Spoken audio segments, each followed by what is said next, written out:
کہ یہ ہمیں تحریک چلانے سے روکنے کی ایک کوشش ہے۔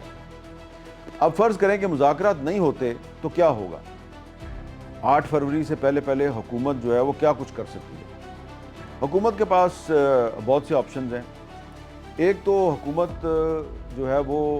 بڑی تیزی کے ساتھ یہ کوشش کر رہی ہے کہ جو سہیل آفریدی صاحب کے خلاف پہلے سے بہت سے مقدمات قائم ہیں، تو ان مقدمات کی روشنی میں ان کو کسی عدالت سے سزا دلوائی جائے اور ان کو نااہل کر دیا جائے۔ تو جس طرح کہ عمر ایوب صاحب کو اور زرتاج گل صاحبہ کو اور بہت سے جو تحریک انصاف کے ایم این ایز ہیں ان کو نااہل کیا گیا ہے، بہت سے جو ان کے پنجاب اسمبلی میں ایم پی ایز ہیں ان کو نااہل کیا گیا ہے، تو اگر سہیل آفریدی صاحب کو بھی نااہل کر دیا جاتا ہے تو کیا ہوگا؟ یہاں تک کہ اگر سہیل آفریدی صاحب کو گرفتار کر لیا جاتا ہے تو کیا ہوگا؟ کیا تحریک انصاف 8 فروری کی کال واپس لے لے گی؟ لگتا یہ ہے کہ ایسا نہیں ہوگا۔ اور میری اطلاع کے مطابق سہیل آفریدی صاحب جو ہیں انہوں نے پچھلے دنوں پشاور میں ایک جیل کا وزٹ کیا تھا، تو اس وزٹ کے دوران بعض جو اسلام آباد کے جو ارباب اختیار ہیں وہ یہ دعویٰ کر رہے ہیں کہ اس وزٹ کے دوران انہوں نے کچھ ایسے سزا یافتہ لوگوں سے بھی ملاقات کی جن کا کہ منشیات کی اسمگلنگ وغیرہ سے بھی تعلق ہے، یعنی کہ سہیل آفریدی صاحب کا ڈرگ مافیا کے ساتھ بھی تعلق جوڑنے کی کوشش ہوگی۔ تو ایک تو ان پر پہلے سے بہت سے مقدمات درج ہیں، دوسرا ڈرگ مافیا کے ساتھ بھی ان کا جو ہے تعلق، اس کو ڈسکور کرنے کی نہ صرف کوشش کی جا رہی ہے بلکہ اس ڈسکوری کے بعد ان پر کوئی نیا مقدمہ بھی قائم کیا جا سکتا ہے اور الزام لگا دیا جائے گا کہ جی ان کا تعلق ڈرگ مافیا کے ساتھ ہے۔ تو فرض کریں کہ وہ ڈسکوالیفائی ہو جاتے ہیں اور وہ چیف منسٹر نہیں رہتے خیبر پختونخوا کے، تو مجھے نہیں لگتا کہ ان کی جگہ پہ جو نیا چیف منسٹر آئے گا وہ 8 فروری کی کال کو واپس لے لے گا۔ کچھ وفاقی حکومت کے ذرائع یہ بھی کہتے ہیں جی کہ ہمارے پاس خیبر پختونخوا میں گورنر راج لگانے کا آپشن بھی موجود ہے، تو سہیل آفریدی صاحب اور ان کی جو کابینہ کے ارکان ہیں وہ کہہ رہے ہیں جی 100 بسم اللہ، گورنر راج لگانا ہے آپ لگائیں۔ تو ایسا لگ رہا ہے کہ یہ جو وزیر اعظم کی طرف سے جو مذاکرات کی دعوت دی گئی ہے یہ کافی تاخیر سے دی گئی ہے،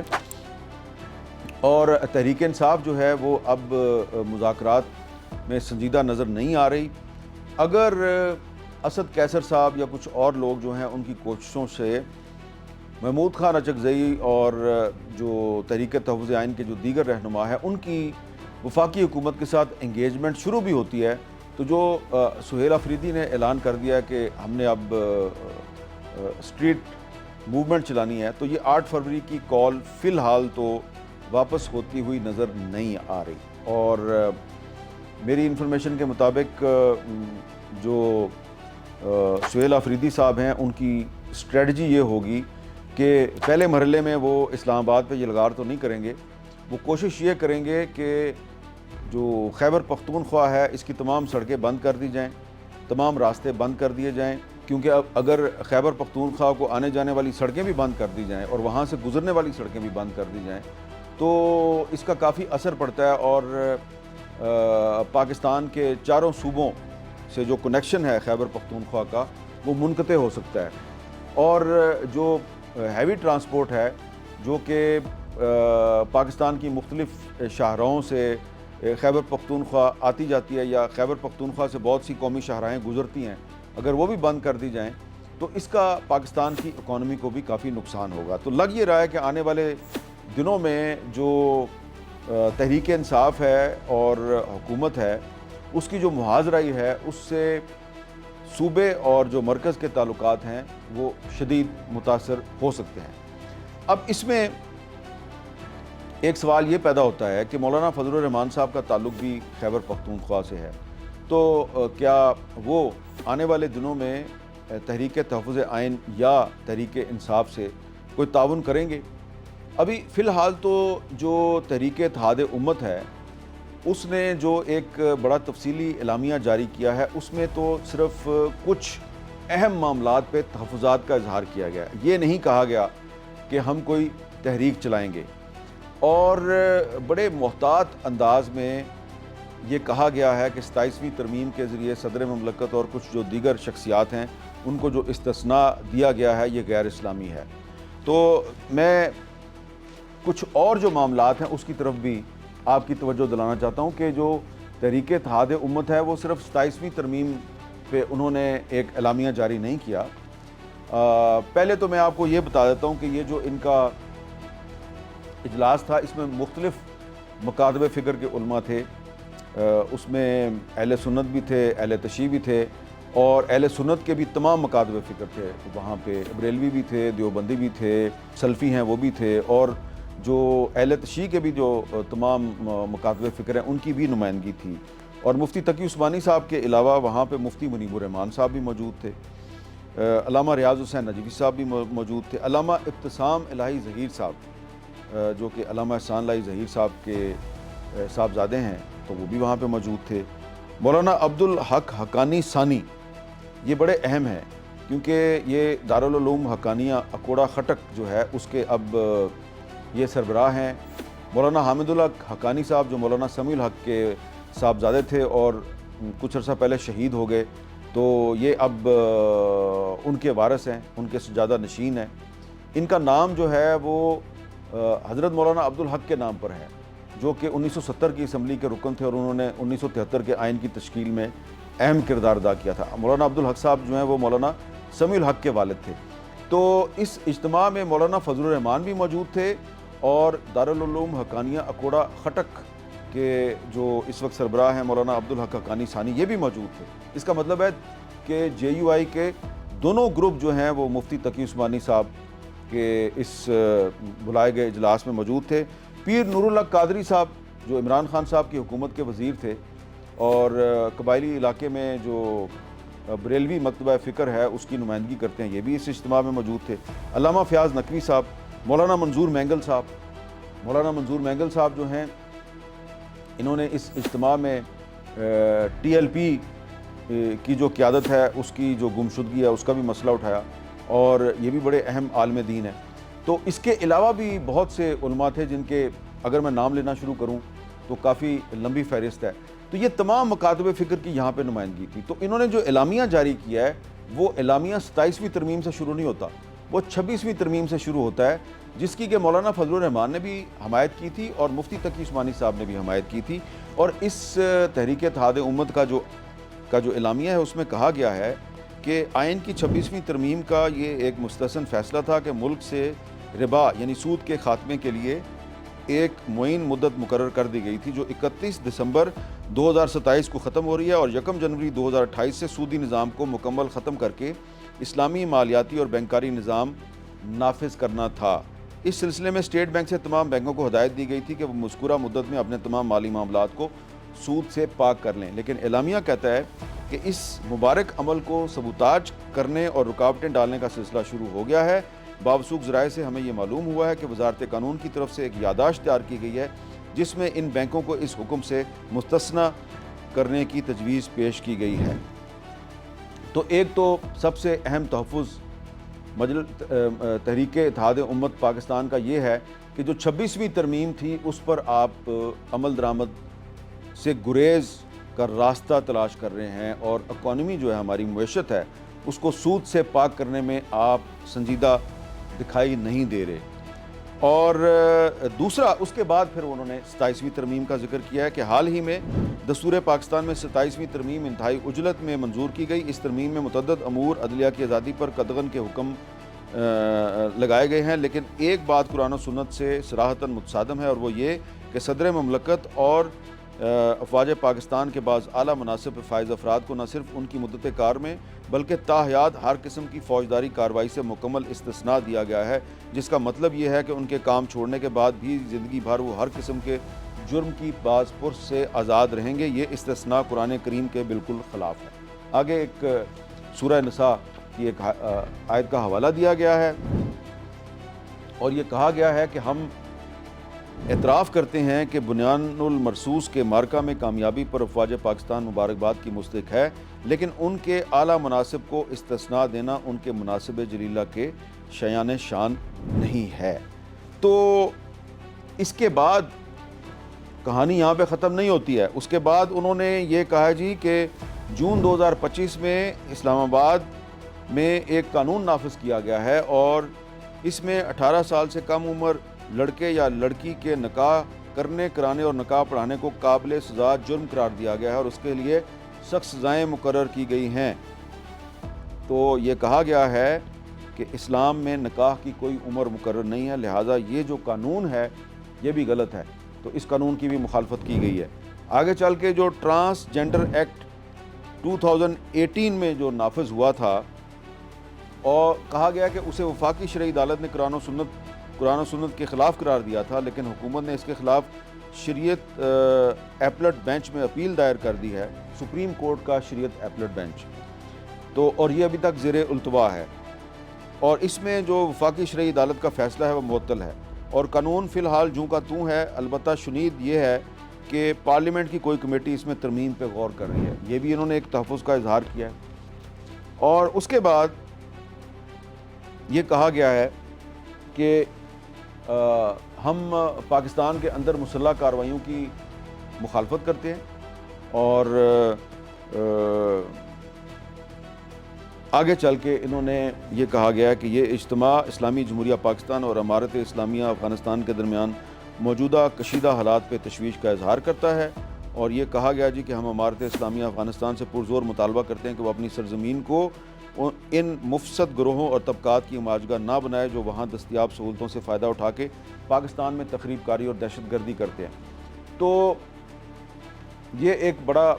کمپریہنسو اعلامیہ ہے، اس میں افغانستان کا بھی ذکر ہے، اور آخر میں یہ کہا گیا ہے کہ پاکستان اپنی فوج غزہ نہ بھیجے۔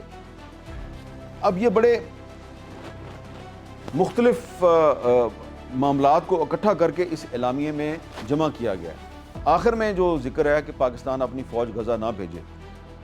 تو ہماری انفارمیشن یہ ہے کہ فی الحال ابھی تک پاکستان نے غزہ اپنی فوج بھیجنے کا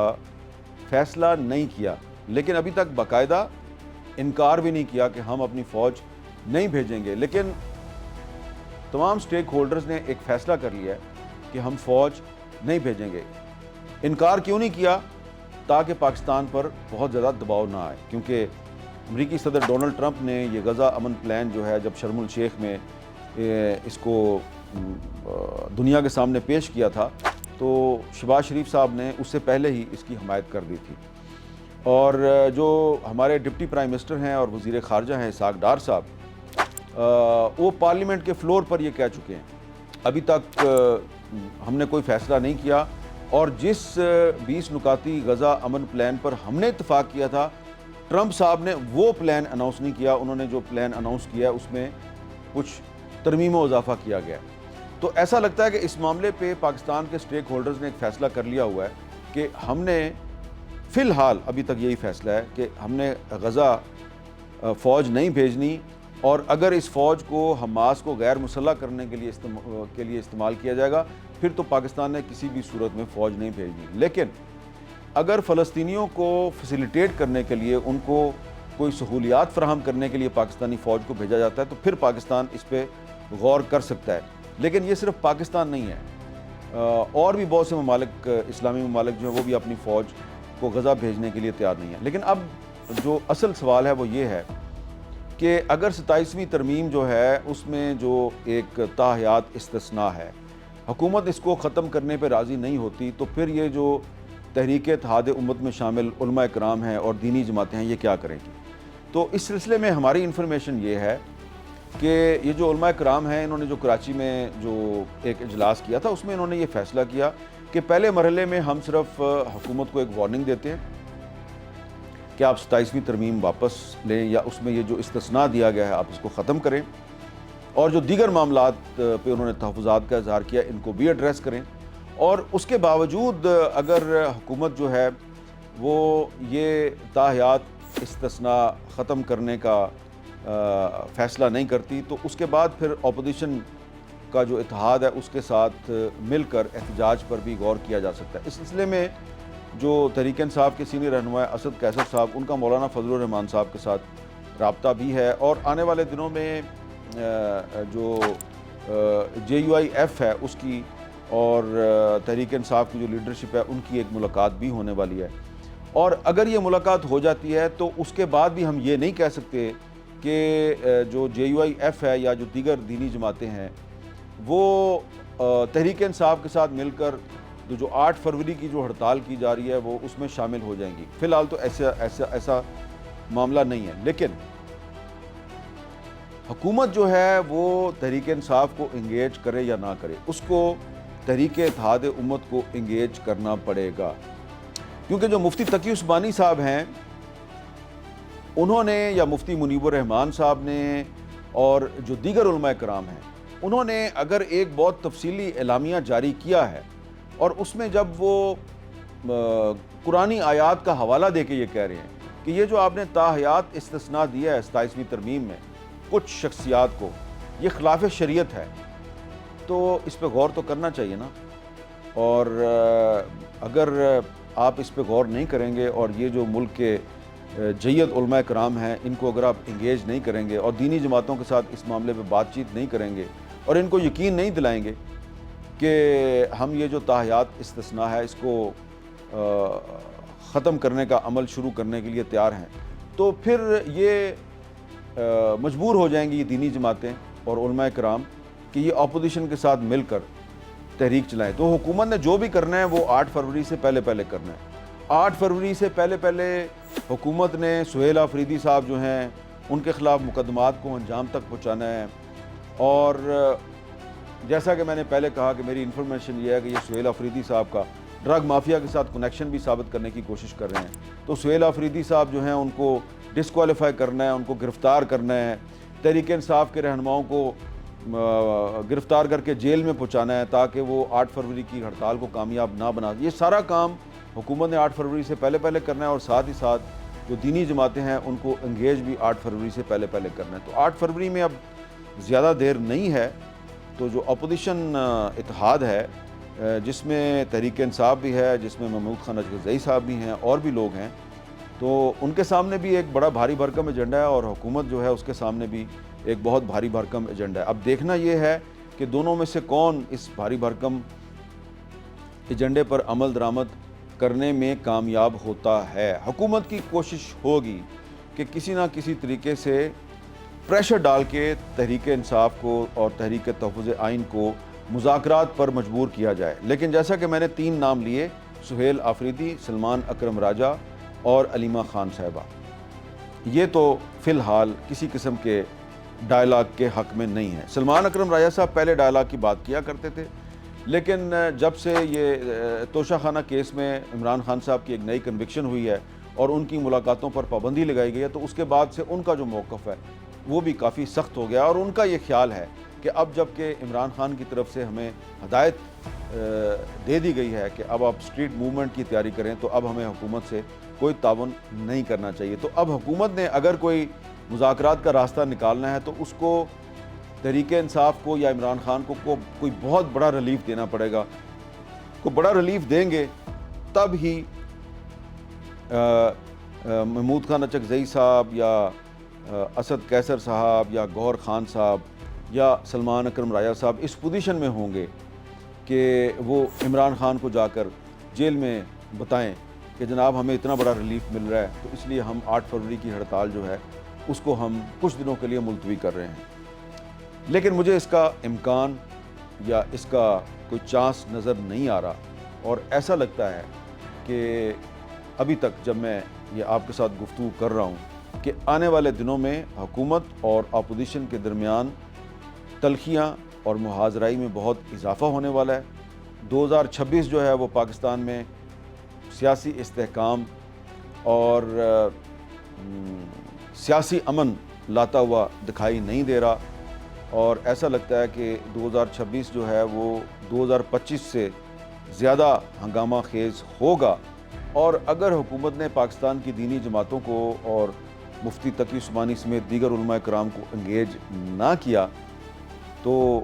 حالات مزید بگڑ سکتے ہیں۔ Thank you very much.